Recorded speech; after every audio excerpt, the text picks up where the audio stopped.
नमस्कार, मी प्रकाश पवार, संचालक Pawar agro innovative solutions private limited, Chalisgaon. तर आपण एफकॉन म्हणून एक नवीन प्रोडक्ट तयार केलेलं आहे। एफकॉन म्हणजे फर्टिलायझर लॉक टेक्नॉलॉजी। तर शेतीमध्ये आपण जे काही रासायनिक किंवा ऑर्गॅनिक खतं देतो, तर ते दिल्यानंतर पाण्यामध्ये ते विरघळतात आणि पाण्यासोबत त्या खतांचा अर्क जो असतो तो जमिनीमध्ये वाहत जातो। तर या प्रोसेसला आपण फर्टिलायझर लिचिंग आउट असं म्हणतो।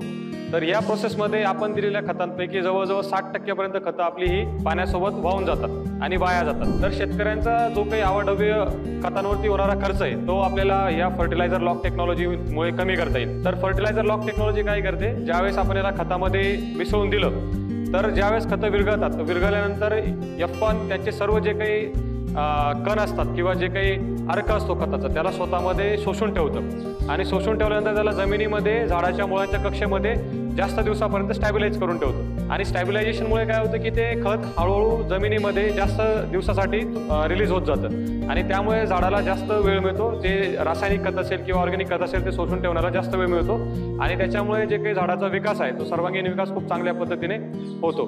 तर याच्यामुळे काय होतं की आपण पहिल्यांदाच 50% पर्यंत रासायनिक खतामध्ये आपण कपात करू शकतो। उदाहरणार्थ एखादा शेतकरी जर 4 बॅग NPK खतं वापरत असेल एका एकरमध्ये, तर तो एफकॉनची 5 किलोची बॅग एका एकरमध्ये वापरून तो पहिल्या ज्याच्यामध्ये 2 बॅग रासायनिक खत टाकून सुद्धा 4 बॅग एवढं त्याला उत्पन्न आपण घेऊ शकतो।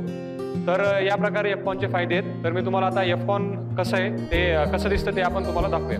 तर ही आपली एफकॉनची बॅग आहे आणि ही एक 5 किलोच्या पॅकेजिंगमध्ये येते। तर या एका एफकॉनच्या बॅग मला आपण साधारणतः एका एकरसाठी एक बॅग आपल्याला वापरावी लागते। तर याला शेतकरी साधारणतः 200 किलो खतापर्यंत याला मिक्स करून टाकू शकतो आणि जर ऊस किंवा केळीसारखे नगदी पिकं असतील तर त्या केसमध्ये आपल्याला या 2 बॅग वापराव्या लागतात। तर एफकॉन वापरलेलं आपल्याकडे इथे काही क्षेत्र आहे, आपण वांग्याला त्याचा प्रयोग केला होता, ते वांग्यांना कसे रिझल्ट आले ते आपण तुम्हाला दाखवूया।